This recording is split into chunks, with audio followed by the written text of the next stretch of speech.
আসসালামু আলাইকুম, স্বাগতম বন্ধুরা রুমা হোমমেড ফুডে আরও একটি নতুন রেসিপিতে।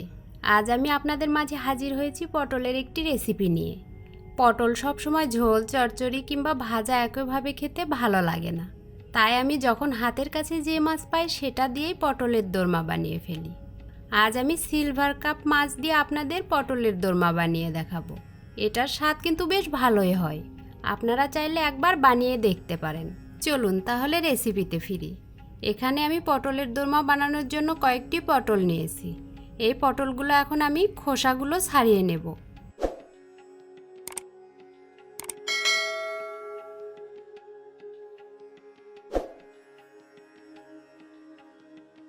সবগুলো পটলের খোসা ছাড়িয়ে নিয়ে এবার একটি ছুরি দিয়ে দুই পাশে কেটে ফেলে দেব। এক পাশে একটু বেশি কাটবো আর এক পাশে একটু কম কাটবো। এবার কাঁটা চামচের সাহায্যে আমি পটলের ভেতর থেকে বীজ এবং শাঁসগুলো বের করে ফেলব। এই কাজটা একটু সাবধানে করতে হবে যেন পটলগুলো ভেঙে না যায়। যে পাশে একটু বেশি কেটেছি সেই পাশ থেকে আমি বীজগুলো বের করব। দেখুন, আমি এভাবে পটলের এক পাশ থেকে বীজগুলো বের করেছি আর এক পাশ কিন্তু বন্ধ রেখেছি। এবার আমি মাছের কাঁটা ছাড়িয়ে নেব। এই 3 পিস সিলভার কাপ মাছটা আমি লবণ হলুদ দিয়ে সেদ্ধ করে নিয়েছি। এটা আপনারা আপনাদের পছন্দের যে কোনো মাছ দিয়ে করতে পারেন।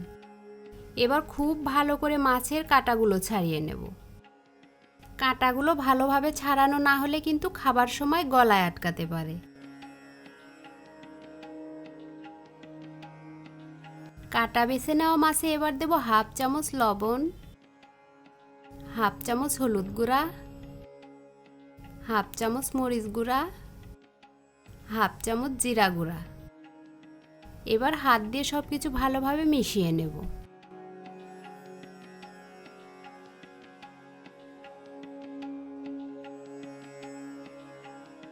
মেশানোর কাজটা শেষ করে এবার একটি বাটিতে একটু আটা মথে নেব। এজন্য সামান্য একটু আটা নিয়ে তার ভিতর পানি দিয়ে একটি ডো তৈরি করে নেব। এবার চুলায় একটি প্যান বসিয়ে তাতে কিছুটা তেল দিয়ে দেব। এখন এই তেলে হাফ চামচ জিরা ফোড়ন দেব। এবার এই জিরাটা তেলে কিছুক্ষণ ভেজে নেব। তারপর দেব এক মুঠো পেঁয়াজ কুচি। এবার এই পেঁয়াজগুলো নেড়েচেড়ে ব্রাউন কালার করে ভেজে নেব। ভাজা হলে এর ভেতর দেব কাটা বেছে রাখা মাছগুলো। এবার মাছগুলো নেড়েচেড়ে ভালো করে ভাজবো।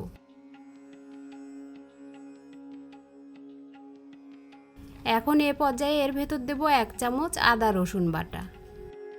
এই আদা রসুন বাটা দিয়ে মাছগুলোর রসটা না শুকানো পর্যন্ত ভেজে নেব। ভিউয়ার্স, আমার এই রান্নাটি যদি আপনার একটুও ভালো লেগে থাকে তাহলে আমার চ্যানেলটি সাবস্ক্রাইব করে পাশে থাকা বেল আইকনটি বাজিয়ে অল করে দিন। এর মধ্যে মাছগুলো কিন্তু আমার বেশ ঝুরঝুরা হয়েছে। এখন চুলা থেকে নামিয়ে নেব। এবার মাছগুলো ঠান্ডা হলে হাতের সাহায্যে ফাঁকা পটলে মাছের পুর দিয়ে ভরে দেব। পটলের ভেতর পুরগুলো ভরানোর সময় চেপে চেপে ভরে দিতে হবে যেন ভেতরে ফাঁকা অংশ না থাকে। সবগুলো পটলে পুর ভরানো হলে এবার আমি ফাঁকা মুখগুলো বন্ধ করে দেব। এজন্য আটার ডোটা পটলের মুখে লাগিয়ে দেব। এই আটার ডোটা লাগানোর মূল উদ্দেশ্যই হলো রান্নার সময় যেন পটল থেকে পুরগুলো বের হয়ে না যায়। এজন্য খুব ভালো করে আটার ডোটা মুখে লাগিয়ে দেবেন। সবগুলো পটলের মুখ বন্ধ করা কমপ্লিট। এবার পটলগুলো ভেজে নেব। এজন্য ফ্রাই প্যানে তেল দিয়ে তেলটা গরম হলে এর মধ্যে পটলগুলো ছেড়ে দেব।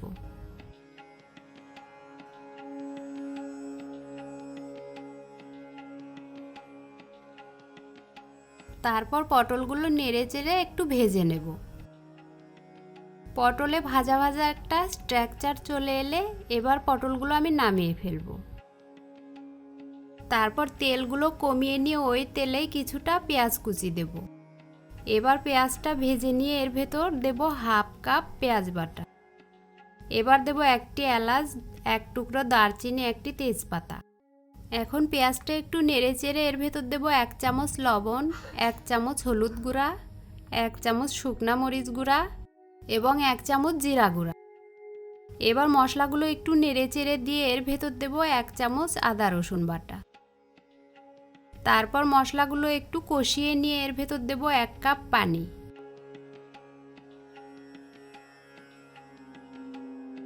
এবার মশলাগুলো আবারও একটু নেড়ে দেব। তারপর এর ভেতর ভেজে রাখা পটলগুলো দিয়ে দেব।